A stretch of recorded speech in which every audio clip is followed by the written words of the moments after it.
We are 2 minutes out, folks. 2 minutes.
Ladies and gentlemen, please Welcome to the stage the President and CEO of Viacom, Bob Bakish.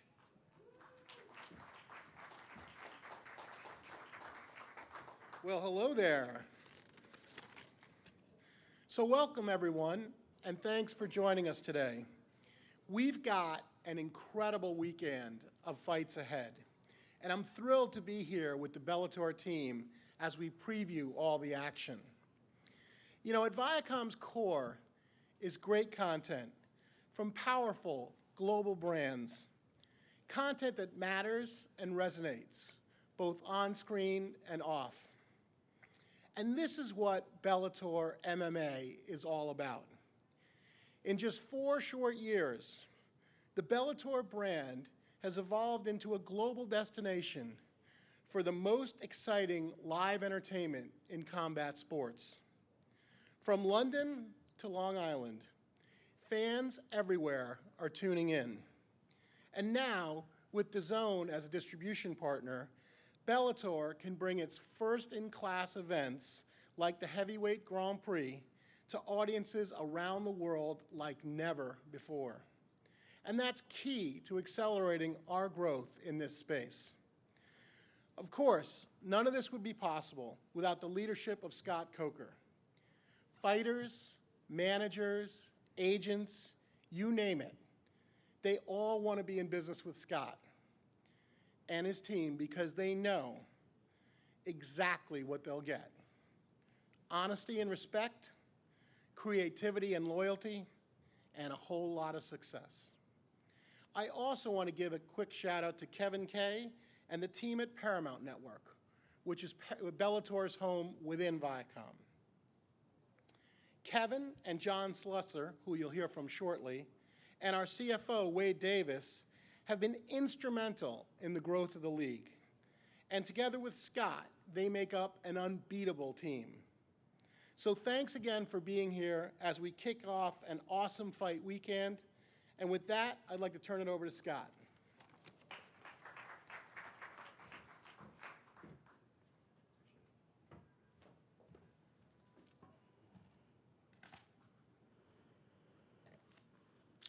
Thank you, Bob, and thanks everybody for attending the media conference today. I want to say by saying thank you to Viacom, Bob, of course, Sarah Levy, Wade Davis, who's currently here. Wade, thank you. Kevin Kay, who actually, to me, maybe we wouldn't be here if it wasn't for him, because back in 2004, 2005, it was Spike TV that gave the chance for a show to be on Spike that actually ignited MMA and the survival of MMA, because I was there, and at that time, mixed martial arts was a little shaky. Kickboxing was doing okay, but mixed martial arts was, and the king really was Pride in Japan. That was the premier organization, and it was the commitment from Viacom, from Kevin Kay, from Spike, from Wade, all the way up that made, I believe, what MMA is here in the United States. And that commitment continues because their investment in Bellator, their belief in Bellator, their belief in our staff, in our fighters, and our ability to get the job done. And I think in the last 4 years, we've had a lot of great successes, which I'll be talking about some of them. But, you know, getting back to the commitment, again, thank you, Wade. Thank you, Kevin. Appreciate everything. And, you know, when a company like Viacom, a powerful media company, gets behind a brand like Bellator, you can see what happens in the last 4 years. It's been quite amazing. So thank you. It's been a breakthrough year for us. I think if you look at our international expansion, we're opening an office in London as we speak. I was just there a couple days ago with Doug Rosen, who's been very helpful in helping us get our international footprint going. 2 weeks ago, we welcomed our new partner, DAZN, streaming service. We had a great fight in San Jose at the SAP Center with Gegard Mousasi fighting Rory McDonald, and then the 4th installment of the fight between Rampage Jackson and Wanderlei Silva. So we're looking forward to continuing that welterweight tournament on DAZN. And DAZN, we were live in several key markets that we haven't been live before. We were live in Japan.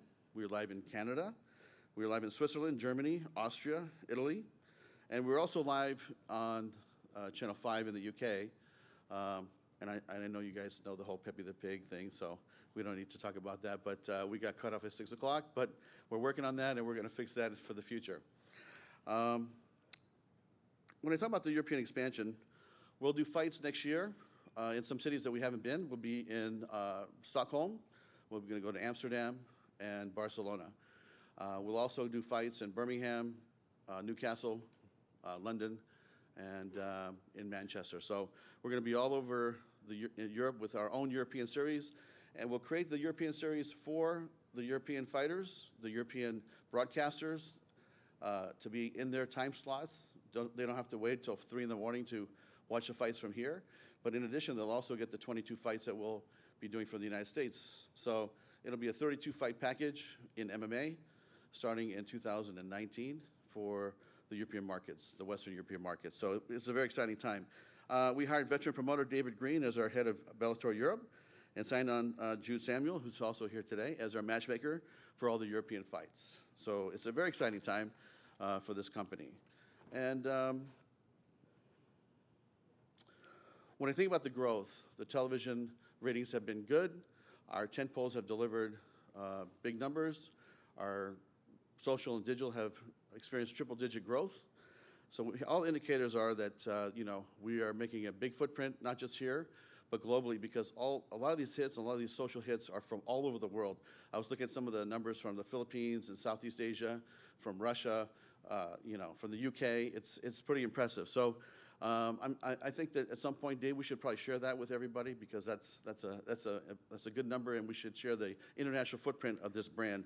Because 4 years ago, it wasn't like that. 4 years ago, we were restructuring, bringing in a new fighter roster, bringing in new staff, trying to turn this thing around, and now it's a big machine. And it doesn't start. I mean, it starts with the fighters. At the end of the day, our relationship with our athletes, I think, are at the highest level. You'll hear athletes always speak good about this company. We try to treat them with ultimate respect. We try to treat them as if they were part of our family. And that's what I say. I tell my team, my staff, this is the Bellator family. And we extend that to the fighters as well. And some of these fighters like Fedor or Vanderlei or some of the other fighters that fight for us, these have been my friends for 15, 20 years. So they're coming out of the family, and now we're back in together. We got a big main event on Friday and Saturday, and we're very excited to have both those fights here in the New York area. We talk about fighter development from the bottom up. Aaron Pico, AJ McKee, Elimele McFarland, who will be headlining the fight on Saturday, December 15th in Hawaii, in front of her hometown on DAZN. And we have a big announcement to make. I'm sure some of you read it this morning in the USA Today, but we are doing a Salute the Troops fight on Friday.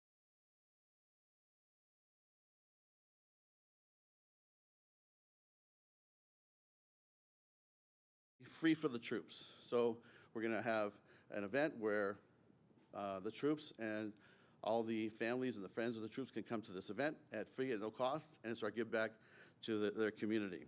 Brent Primus will fight Michael Chandler as the main event, and also Frank Mir will be fighting Javier Ayala as the semi-main event.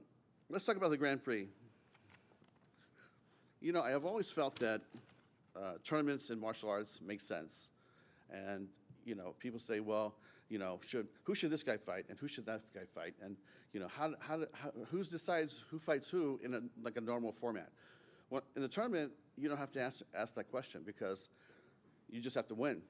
So we picked out 8 of the top heavyweights in the world. We invited them to come fight. They love the idea of having this heavyweight tournament. It's been a great piece of business for us, domestically, internationally, and through our blue chip sponsors, the Live Gate. Everything has been boosted up by this heavyweight tournament. So we're really looking forward to the continuation this Friday and Saturday. Fedor Emelianenko will fight All-American wrestler Chael Sonnen on the Saturday card. This card is stacked. It's the first time we've been in Long Island, and the Friday fight will have Matt Mitrione fighting Ryan Bader, and both those fighters will fight in the finals and become the heavyweight champion on January 26th at the Forum in Los Angeles. So very excited about that. I'd like to introduce somebody that's been an incredible partner And he's been a friend from day one since I came on board at Bellator and started my tenure here at Viacom, and that's Mr. John Slusser, Senior Vice President of Sports and Specials for Paramount Network.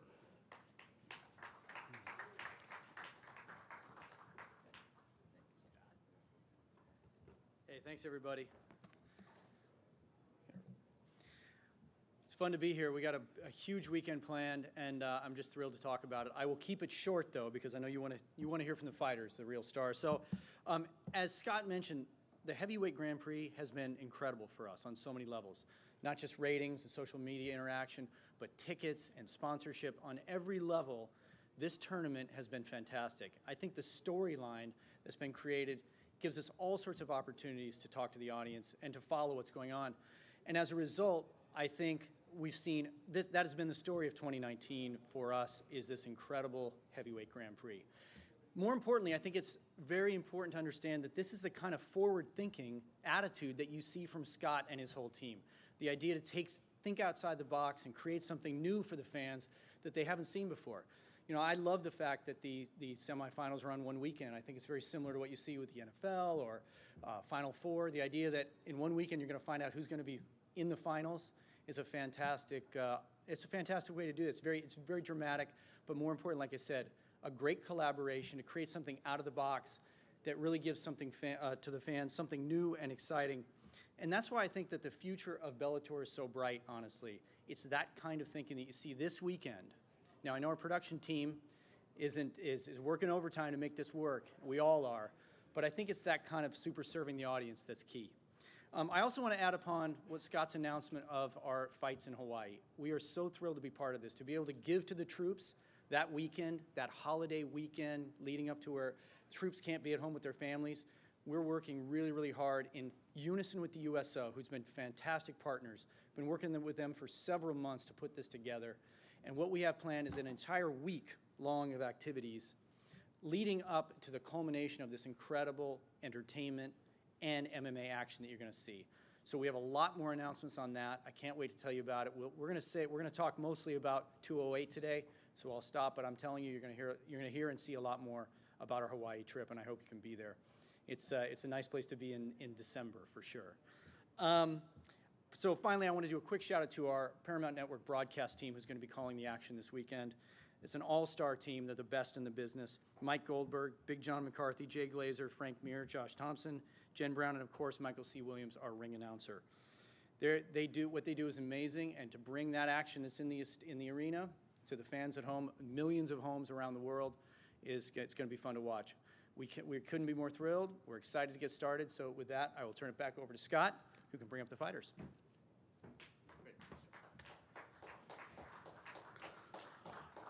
Before we bring on the fighters, I'd like to show everybody the debut of an amazing new trailer created by Paramount team for the Bellator 208.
The fighters at this time.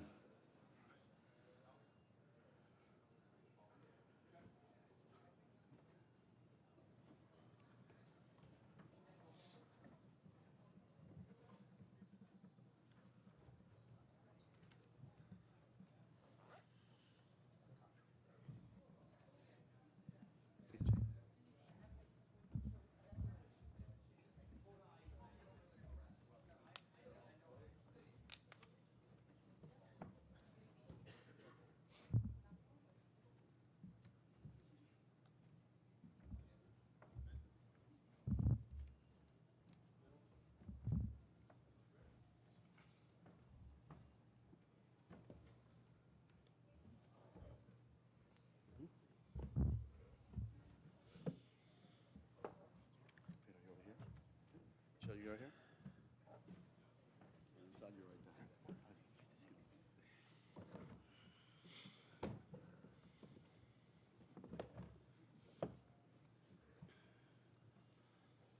I can just stay right here. Okay, at this time, I think that we would just like to open it up for questions. So,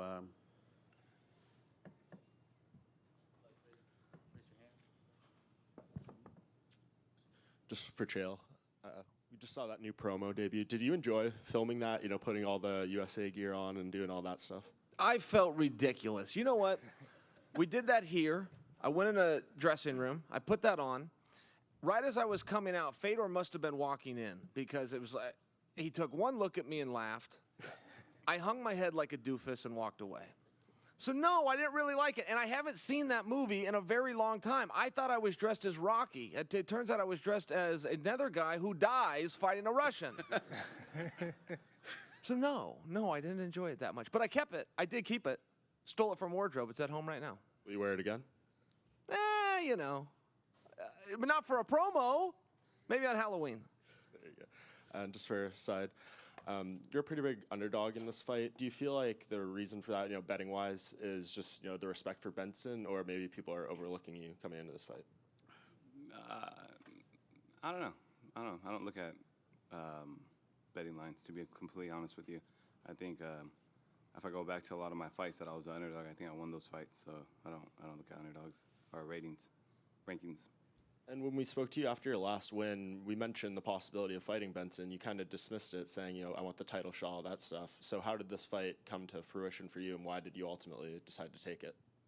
You know, I take any fight they give me, and Benson did win his last fight. He beat a respectable guy.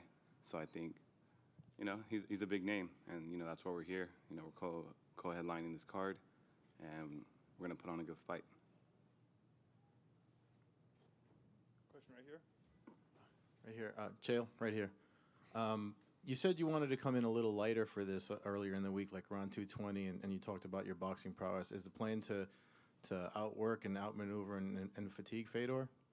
Yeah, I think that's right. I mean, my plan's the same every single time. I've been at this sport for a long time, and I love to develop new skills. I love to learn. I think I am still developing and learning.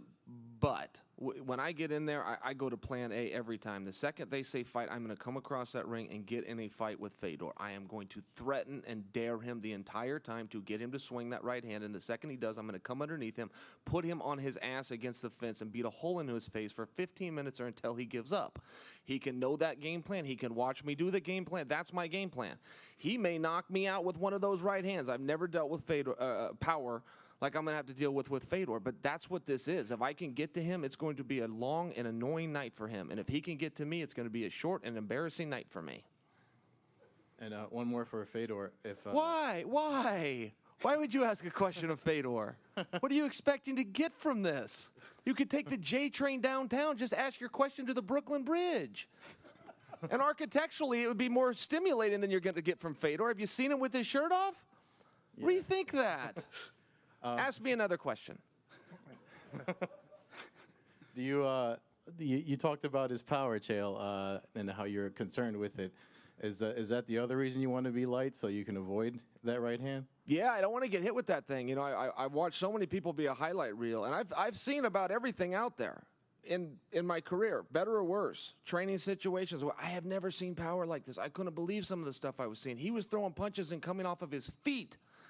He was doing that on ground and pound. He was hitting guys, and his knees were coming up off the ground. I can't even duplicate it. I don't know how the human body does it. I mean that as a big compliment, but yeah, that's on my mind. He's got some power. And the question I had for Fedor, the promo that you just saw, how did you react to it when you first saw it? What was your feelings about it? Федор, ролик, который вы видели, вам понравился? И какие ваши впечатления по поводу этого ролика? Я еще не видел ролик. I haven't watched it yet. I haven't seen it yet. Well, I did warn you.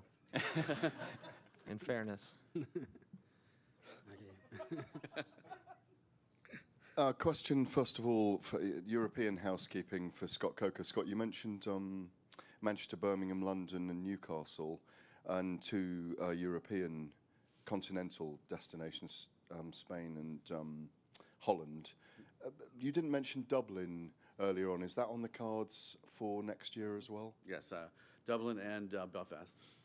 And can you just clarify, did you also say that British viewers will be able to see the 22 events over this side of the... Yes, that's what we're working on right now, and that's the goal for us to have all 32 events being broadcast live in the UK and in Ireland.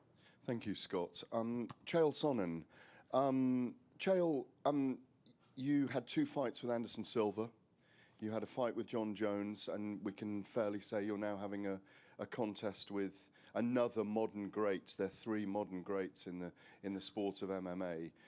Do you have to get the win for the legacy, or will you be remembered as the man that lost to these 3 greats? Yeah, I mean, I tell you what, I want to beat him bad. He's the biggest problem that I have right now, and you know, when that problem goes away, I got one of those doofuses from the Mohegan Sun to deal with, and when that problem's over, I gotta try to stop my wife from spending all the money. So I mean, I got a lot of problems, Gareth, but I tell you, legacy's always bothered me. I despise that word. I don't like when people talk about it. It makes me think of the guys when I was in high school that had graduated, but they come back to the football games wearing their Letterman's jackets. I don't know about those things.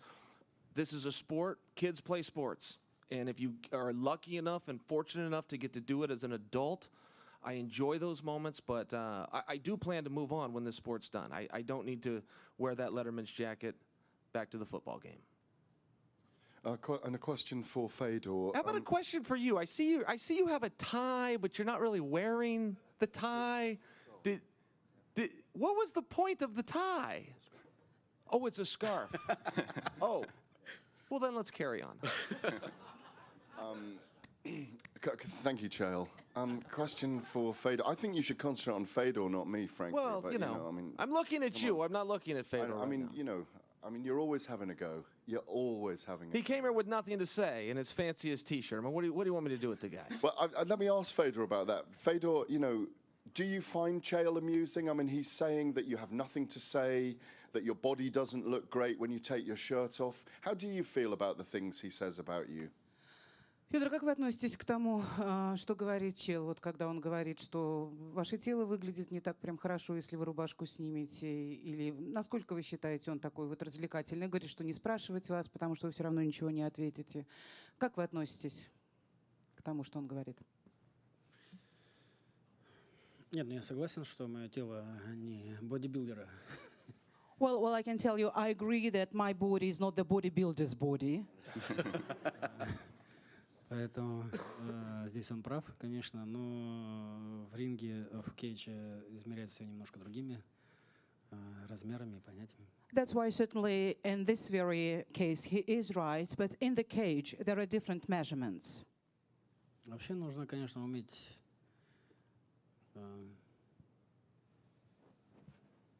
ну, на этом закончим. Okay, we'll finish with that. Федор. Да. Здравствуйте.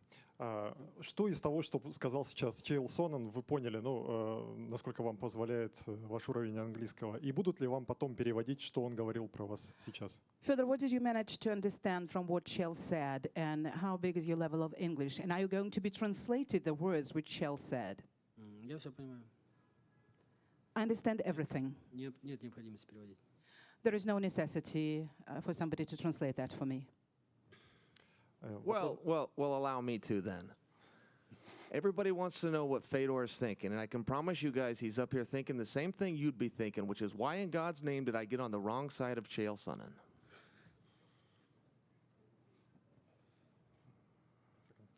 И вопрос Александру Шлеменко. Александр, правда ли, что вы согласились на этот бой со соотечественником, со своим, только потому, что хотели побыстрее отработать контракт с Bellator и стать свободным агентом? Question to Alexander Shlemenko. Alexander, is it true that you agreed to fight your fellow countryman, Anatoly Tokov, just in order to finish your contract obligations with Bellator as soon as possible? Спасибо за вопрос. Вообще, если посмотреть на мою карьеру, то за последние 3 года в Беллаторе я подрался ровно 3 раза. В год по разу. Меня это совершенно не устраивает. Конечно же, мы просили... Я не понимаю, в чем проблема, почему я так редко стал выступать, тем более я считаю, что показываю зрелищные бои. И мы с моим менеджером Алексеем обратились, чтобы я... Вообще, что мы готовы драться с любым соперником от 84 до 77 килограмм. Нам предложили Анатолия, но, конечно же, мы не будем отказываться, потому что мы уже сказали, готовы драться с любым. Вот так. Thank you for your question. Well, if you take a look at my career, you can see that in the last 3 years, I fought in Bellator cage only 3 times, which makes it just once a year. Of course, I don't like that, and we addressed Bellator with that. We asked for fights many times, but we were not giving them. So as a result, we told Bellator that we are ready to fight with anyone from 170 to 185 against any opponent. And once Bellator offered us Anatoly Tokov, we couldn't back down since we already said that we would fight anybody.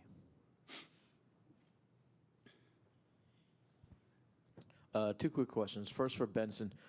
I see you're streaming Periscope, Twitch.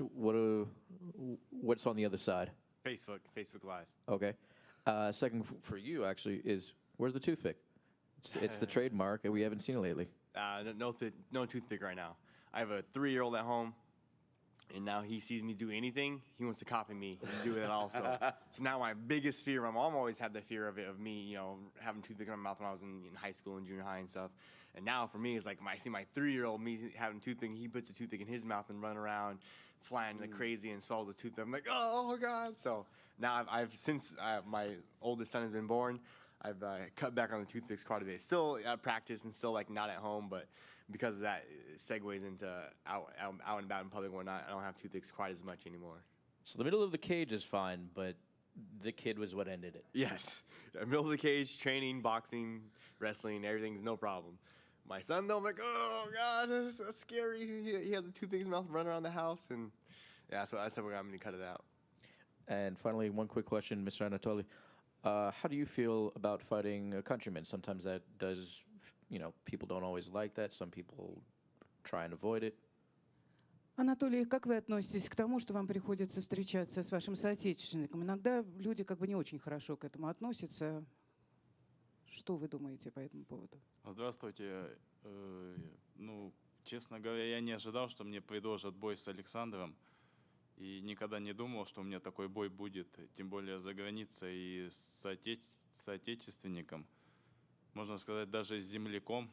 Вот. Но это спорт, это спорт. Вот так. Thank you very much for your question. First of all, this is the sport. This is the sport. I never thought actually that I would meet, I would have the chance to fight Alexander. More than that I will meet him abroad, not in the country. But what can we do about that? One for Czech Congo. Between your UFC and Bellator career, this is your 31st fight, which I believe is tied with Tito Ortiz for the most ever. How have you been able to keep this longevity, and just how are you feeling going into this fight? So I'm pretty fortunate because I used to be introduced 8 years ago, windbag therapy, TECAR. So it's not familiar here in America, but that's the way I used to promote that therapy, and that's a good way to work on the recovery and injuries. So, and since I used to be introduced to that, even my preparation, my performance used to increase. So that's good, just the way to stay healthy and be treated with non-invasive products. So for sure, stay out of drugs and stuff like this. So I'm pretty fortunate. And for Scott, just to confirm, if something crazy happens with Fedor and Chael, is Czech the backup plan to get into this tournament? We have hold on. No, we have actually. Yeah, Czech says yes, but it's the possibility of Czech fighting. If he wins against Roy Nelson, is probably the direction that we'll go. Okay, so if they both win, that's the most likely scenario. Yeah, because that's I think that we have talked to Roy about that already, and he's kind of the number one slot. Czech wins, and then if there's like a hiccup there, then we should probably have those two alternates fight, and then the winner can fight in the finals. How do you feel about that Czech? Is Roy Nelson someone you'd like to fight? Oh, for sure. The thing is, it's always good to meet an old mate and get some revenge, especially when you were not on top of your shape during the fight. So, but at some point, I'm just a little bit, what I should say. Yeah, I'm not happy with the situation. Yeah, just the fact to make the line again, to get the opportunity to fight, but that's what it is. Right, because if you win this fight, it'll be 7 in a row, right? And that's the longest winning streak in this weight class. Sorry, say that again? If you win this fight, you'll have won 7 in a row. Do you feel like you've, maybe earned to fight the winner of the tournament? The thing is, as I used to say, I have nothing to prove. Win or lose, I just do my best. So in those circumstances, the goal is to win. So I didn't count, win or lose. I just here to win. So for me, it's a big competition, and it's not fancy. I didn't do that sport to be famous or, so the game is a game, and let's do it. So my next opponent is next to me, so it was pleasant to meet him, a few minutes ago. So, and I wish him the best, but I'm not here to play. And for Tim Johnson, I mean, I'll talk about Czech here, but do you feel you come in, win this debut fight in impressive fashion, you can kind of take that spot? Yeah, I haven't really thought too much about that. This is especially being my debut. You beat Czech, you're gonna definitely put yourself somewhere. Like you said, he's won 6 in a row, and that's tough. Anyone who fights in heavyweight division knows that's gonna be a tough thing to do, no matter where you're at. Pull out a win. I'd like to think that at least put me in the conversation. Yeah, and you left the UFC on a win. Why did you feel Bellator was the right fit for you? I just like how everything's going here. Viewership, and they're nipping at UFC's tail. Yeah, and just for Benson, I know you've talked about, maybe doing some military work in your future, or all that stuff. They just announced the Salute to the Troops card in December. Is that something you'd be interested in fighting on after this fight? Oh, yeah, I'm always game. I'm always game to get back in the cage right away. I have a short time left, so I'm going to get as many fights as I can in the little bit of time that I have left. And fighting in front of the troops, it's always good times right there. Them boys get rowdy. A little bit of time, as fresh as I am after the fight, a lot of times I have a Jiu-Jitsu tournament or another competition after my fight. I think I have another Jiu-Jitsu tournament 2 weeks after this fight, something like that, or wrestling tournament. But as soon as I'm ready to go, next weekend, the weekend after that, I'm down to have some fun. My question to Scott Coker. Scott, is it true that Vitaly Minakov will fight against the Grand Prix winner? As you guys know, we've signed Vitaly back to Bellator after, I think, about a 2-year layoff. His name is definitely in the mix. Is it guaranteed? It's not guaranteed, but he will be, getting active beginning of next year. Thank you. A question for Andy back here. Andy, it's been a very long road for you, and it seems like you've never had a chance to fight on the biggest stage possible. You were on The Ultimate Fighter, you got close. Do you feel like this is very long overdue, and perhaps your last chance to prove to everyone that you do belong here? Hey, Ariel. How are you? Hi, Andy. Yeah, it's nice to be talking to you. It's been a frustrating journey in a number of ways. It's been very fulfilling in a lot of ways, but I've had, a slew of injuries over the years that have kept me from being able to kind of reach potential at varying times throughout my career. So, to come back off of the layoff that I had, get the win, and then immediately be able to step up into the Bellator of today, which I think is, a completely different animal than even when I was kind of on my best tear. Being able to step into a show, with Fedor and Chael, and the biggest show of the year. Yeah, it's my opportunity to show I'm still here, and to be honest, even throughout that, I'm still only 29 years old, so I got time. I got time and time to prove what I have and what I can do. So that's what I plan to do. And a question for Scott. Couldn't help but think of you on Saturday as what transpired in Las Vegas transpired, and also the fact that when the melee, if you will, happened in Nashville many moons ago, Dana White sent out a tweet with a smiley face. What was going through your mind when you watched that? I actually landed in London, and my phone was blowing up because I was flying overnight, and I did not get a chance to see the brawl live or the melee. The smiley face, it's irrelevant, honestly, to me.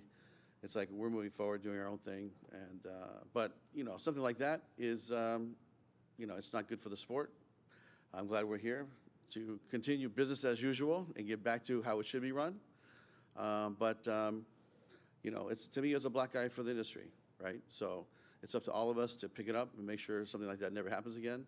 But that was an embarrassing moment for the sport, as far as I'm concerned. And I lived it. If you look at our cage now, it's very thin in there. And I would say that it was explosive environment, and it got explosive. And that's not the way MMA should be. And just one last one for Fyodor. I just wanted to know if you had any comments on your fellow countrymen's actions. Today he's saying, he's honoring his teammates and he will always protect them and he will always stand by them. And so I just wanted to know if you had any thoughts on what Khabib has done on Saturday and what he has said since then.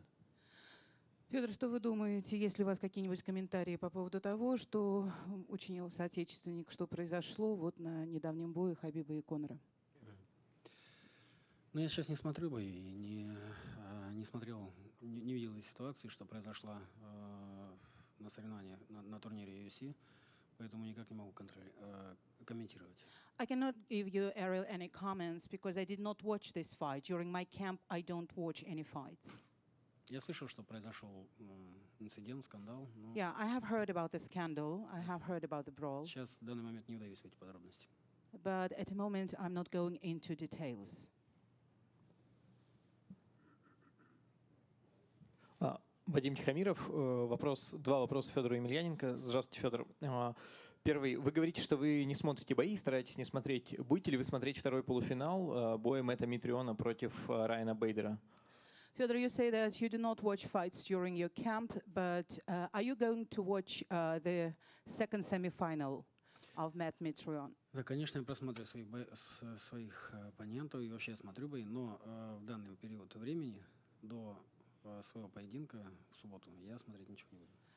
Usually, if this is not the camp time, not the preparation for the fight time, I do watch the fights, and I watch the fights of my opponents. But before my fight, I don't watch any fights. Если позволите еще один вопрос, скажите, принципиально ли для вас было, или там планируете ли вы, думаете ли вы об этом, чтобы провести еще один бой в России до того момента, как вы окончательно завершите карьеру? Спасибо. Fyodor, do you have a plan to have another fight, maybe in Russia, before you decide to retire? Нет, для меня не принципиально, абсолютно. Но пока завершение карьеры никто не говорит.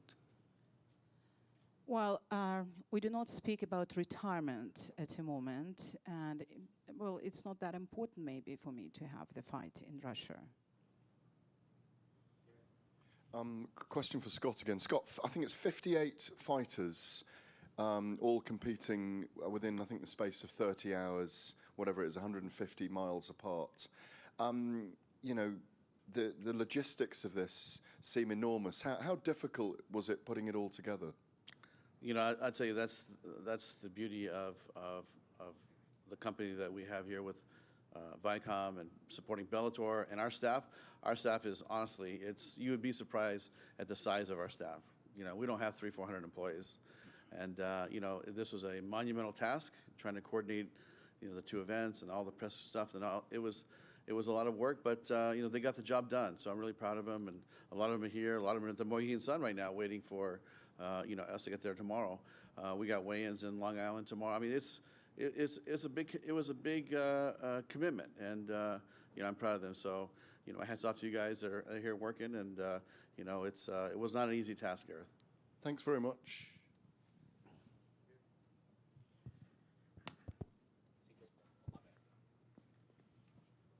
This question's for Benson.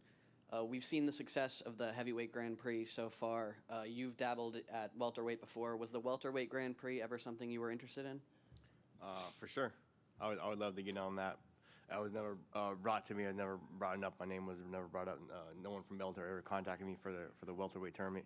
But if someone gets hurt, you need someone to step up and make weight on 6 hours' notice, 1 day's notice. I'm your man. So I would love to do that. Yeah. Given your history, in jiu-jitsu tournaments and whatnot, does that style suit you a little better, you think? I I think I do pretty well, minus my man Andre, who whooped my butt for 25 straight minutes. I think I would do pretty well at 70, being a little bit faster, a little bit quicker, a little bit more agile than some of those bigger guys. And then like a same-day weigh-ins, if I can get a fight at normally 70 and it's a longer fight, it goes longer, tends to go my way a little bit more. You had one fight last year. You're getting back in the cage now. Is this how often you want to be getting at it? No, I want to get it 5-6 times a year. I'm feisty like that. I like staying busy, staying active. A fight every other month, I'm down with that. Let's do it. My body's holding up while I can. I'm gonna ride till the wheels fall off. Just one for Henry Corrales back in the back. You had that rough patch where you lost 3 in a row, but you managed to turn a corner and really coming on now when you're past 3. What's changed for you in that span, or was it just a product of fighting some of the best guys in this weight class? Yeah, that too. But the biggest change was I moved camps. I was in Southern California, kind of floating around gym to gym, and me and my head coach from All in MMA, Eddie Cha, we made the move to the lab. And that's 3 straight since I've been there with my brother Benson Henderson and all that team over there. There's just a bunch of studs there. And a place like that is just physically impossible not to evolve and just become a better, not just a fighter, but a better person across the board. So I'm super grateful for the team, and things are looking up for me. So if you get a win here, do you want another opportunity to kind of get some redemption against one of those top guys and show the change? Yeah, dude, there's definitely vengeance on the mind, but, at the end of the day, I'm a real fighter, dude, and I'll fight all these guys. So I'm ready to go with whoever, whenever. And just one last one for Chael. When you were kind of on your, away from the sport and retired and everything, and you said you weren't coming back and weren't going to fight anymore, how truly did you mean that at the time? Did you ever feel like you would be back here on this type of platform fighting in these type of marquee major fights? I meant it for about 2 weeks. I really did, and couldn't have been more boring. Fighting is my social life for a large part too. Going to the gym and that lifestyle and those interactions. And I was bored. I was lonely, and I wanted back. So what does it mean to you to be back now? Well, I'm very happy to be back. I mean, some of the guys that I looked up to in the sport, it wasn't just about accomplishments, but, use Randy Couture by example. I really admired how he had an ability to extend his career, or Dan Henderson or Matt Lindland. And, I came after those guys. I looked up to those guys, but I also was jealous of them. I wanted to take their championships. I wanted to win those same things for myself.